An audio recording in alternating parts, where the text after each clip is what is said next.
Poor Andrew Carnegie, right? Set up all these libraries across the country thinking everybody would stop by. Saying, no, everybody's going to drive by. He thought sure they were going to stop in. Do you know how many people own a library card in the United States? 3%. And guess how much they cost? Nothing.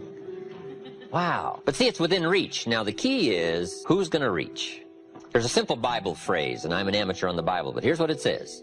If you search, you will find. And it's very important to know that finding is reserved for the searchers. We don't find what we need, we find what we search for. Needing is not the prerequisite to getting value. You can't be a needer, you have to be a searcher. But if you'll search, if you'll try, if you'll go, if you'll listen, ideas are within reach. And ideas are life-changing. There's nothing so powerful as an idea whose time has come. A business idea, a social idea, an investment idea, good health idea. All you need is just the refinement of an idea to make an impact on your life. Gather treasure, gather equity, gather wealth. Because it doesn't take much to make a significant difference as the time passes. You might draw a little circle. This is where you are. 10 years from now you could be here, or 10 years from now you could be here. And the difference in 10 years between here and here could be significant in money and lifestyle, treasures, equity. In 10 years, an incredible difference, but right here, a small difference in the change of discipline, the change of thinking to start you on this journey versus this journey. Now, it's also very important intellectually to know whether or not you're headed this way or this way. And once you decide, 10 years from now, I think that the gathering of my intellectual and personal and spiritual and moral and economic treasure may not be that great. The key is to start right now making these changes to walk this new road. But here's what's exciting to me. Just a few daily disciplines makes a great deal of difference in 1 year, 3 years, 5 years. Just a few daily disciplines. And that's what I'd like to talk about in this series, just these few daily disciplines that make the difference, whether you wind up here or here. Good question. 10 years from now, you will surely arrive. The question is, where? We don't want to kid ourselves about where. We don't want to kid ourselves about the road we're walking. I had a day shortly after I met Mr. Schoaf called Do Not Kid Myself Anymore Day. I don't want to go disillusioned anymore. You know, I was using the cross-finger theory back when I was 25, 24, 23. I finally decided that the cross-finger theory was not going to get me what I wanted. That isn't where the treasure lies. That I'm going to have to make sure which of these ways I'm headed. But a few reading disciplines and a few disciplines of mind and a few disciplines of activity, and you can make all the difference in the world whether you wind up here or whether you wind up here. But just a few changes. Sometimes we get the idea that we're doing about 10% and there's about 90% more that we need in order to make the difference for our fortune. And probably the opposite is true, right? We're doing enough things to have arrived here today. We're doing enough things to have bought and shared in the good life so far. And maybe all you need is that extra 5%, 10% of intellectual change, activity change, a refinement of discipline, a refinement of thought. And all we need is the ideas to make those simple changes. And the equity starts gathering in 1 year, 3 years, 5 years, 10 years. I have a good comment for your notes. Now's the time to fix the next 10 years. Now's the time to fix. Now, sometimes you have to come to grips with reality and with truth. That's what was good for me when I met Mr. Schoaf. I was 25 years old. He was 44 years old. And he brought me a wealth of experience, and he started asking me the tough question. Big question. He said, are you reading the books that's going to take you where you want to go in the next 5 years? Excellent question. So you want to make sure. I would assume for all of you, to get where you want to be in the next 5 years, you're either reading the right books or you're not. That's kind of a brilliant statement, right? You're either engaged in the disciplines or you're not. But here's what we don't want to engage in. Disillusion, right? Hoping without acting. You know, wishing without doing. So the key is to take a look and say, where am I? What could I do to make the changes, to make sure that I can take more certain daily steps toward the treasure I want, the mental treasure, the personal treasure, the spiritual treasure, the financial treasure. I don't want to make any errors. Now's the time to adjust my daily program to take me where I want to go. So hopefully I'll have some ideas to share with you that might help make just a few adjustments. And in lecturing for especially the last 16, 18 years, I've got some letters and some personal testimonies of people that have done such remarkable things with just a few suggestions that it is worth taking the time. And that's what I'm here for, to do a little coaching. A good note for you to take. We could all use a little coaching. When you're playing the game, it's sometimes hard to see it all. And if you just take a breather, take a little time out. That's what we're doing here in this lecture series. Take a little time out, listen to someone's experiences, which is what I want to share with you, my experiences, my ideas, and see if it might cause for you a little moment of correction so that you can make some changes that'll add up to some extra worth in the next 1 year, 3 years, 5 years. So, ideas. I hope you'll find here during this series. All kinds of ideas, health ideas, enterprise ideas, living a better life, ideas, and primarily for this series, skills of leadership, ideas. The next key word is inspiration. Hopefully you'll find some inspiration from this series. Inspiration is a mystery, why some people are inspired and some are not. Who knows what that mystery is? Emotional vitality. Some people have this incredible zest for life and an appetite for living well and doing well, and others seem to take the ho-hum attitude, let it slide.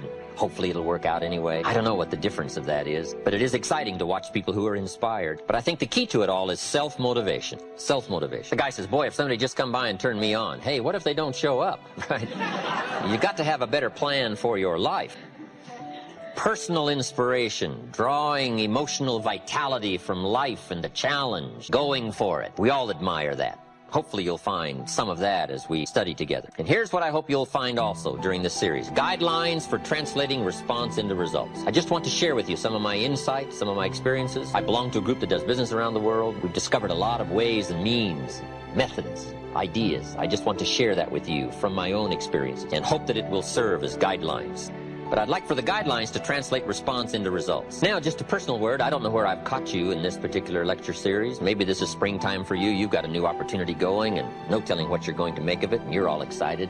I congratulate you for that. Maybe some of you, we've caught you in harvest time. If we knew your story, we'd let you give this lecture. I'd be happy to sit down, let you translate to us your story and your experiences and your success. Maybe you're celebrating, and maybe this series of lectures I've come along has caught you celebrating. Maybe this is the summertime for you, when sometimes the going is tough and the weeds are attacking your garden and the bugs are after your values. Summertime is an interesting time. It's not that easy to last from spring till fall. Summer's a test, and especially when the creditors are calling. We have a tendency to walk out in the field and say, grow, crop, grow. They are on me. So I don't know, maybe we've caught you in a testing time. Maybe this is challenging time for you, the summertime. Maybe I've caught you in winter, and I'm sure we've all had some of those, winter time, sort of desperate times, decision-making times. Maybe I've caught you in this series at the fork of the road, and some of the decisions you make in the immediate future are going to have everything to do with your next 5 years, 10 years. And I've been to a few of those, called forks in the road. I mean, which way do you go? What do you select now as your next path of opportunity? And maybe these are trying times for you. Winter can be a source of trial when the push is on and the press is on. So I don't know where I've caught you, but whatever season I've caught you in, I want to bring you value. That's my intent. And to get the most from this series, let me give you just a quick list. Here's number one, be thankful. I think first of all, to get more, we need to just be thankful for what we already have, especially living in this unbelievable country. In America, we call somebody poor that makes $10,000 a year. I'm sure the rest of the world would find that hard to imagine. Say, why would you call somebody poor that makes $10,000? I don't know. We're such a rich, fabulous country. It's unbelievable. In Bangladesh, the average income is $95 a year. So I'm sure they would find it strange that people would attend lectures on how to do better when probably we're doing better than almost anybody else in the world. I gave a lecture one weekend at our ranch in Clear Lake, California. Nice group of people. I get there a little bit before the Friday evening session. I can't believe the parking area. Eldorados and Continentals and Mercedes and Ferraris and one Rolls Royce. Unbelievable. And I walk in and here's this good-looking crowd. And my opening remarks were, ladies and gentlemen, I think the rest of the world would find it strange that we have all come here this weekend to try to figure out how to do better. Surely the rest of the world would say, I don't understand. The man in his Rolls Royce saying, I gotta get to the seminar. Find out how to get another one of these. Incredible. But here we are, right? Probably doing well. But let's be thankful for where we are, because that's how good ideas start to flow. Thanksgiving for what you've already got. Here's what blocks the flow of all good information: cynicism. It's not that difficult to be a practiced cynic. Feeling cynical about circumstances, cynical about place, cynical about opportunities, cynical about people. But if we turn that around, turn cynicism into thanksgiving, now the ideas can flow, information can flow, refinement of ideas can flow. So that's number one, be thankful. Here's number two, be eager to learn. No matter what you know, there's always some more. Another point I'd like to make is argue later with all the stuff I'm going to share with you in this series. I wish we had time to argue it all out here, but we just don't have the time. I do like that format. There's nothing like a good, powerful discussion to refine an idea. What we want is ideas that pass the test of the tough questions. And it's good to be around people who can ask the tough questions. Debate has a unique way of refining ideas that can become of value. And if we had time to argue and debate all this stuff I'm going to share with you, I would find that beneficial, but unfortunately we don't. But here's what I ask you to do. Argue with all this stuff later. Go back over your notes, relive the experience, and think about what we've shared with you here. The key is to stimulate the mind, to think thoughts and to think ideas, to open up channels of information. Refinement of intellect is where the future fortune lies. But be eager to learn. And the last comment is, be a good listener, which isn't easy these days. Everybody wants our attention. Radio voices and television voices and advertising voices and political voices and social voices and religious voices and community voices and family voices. And how do you sort through all the voices and give extra time to a voice of substance? It isn't easy. But if you'll practice the art of good listening, no telling what you can find in the way of ideas that can help change your life.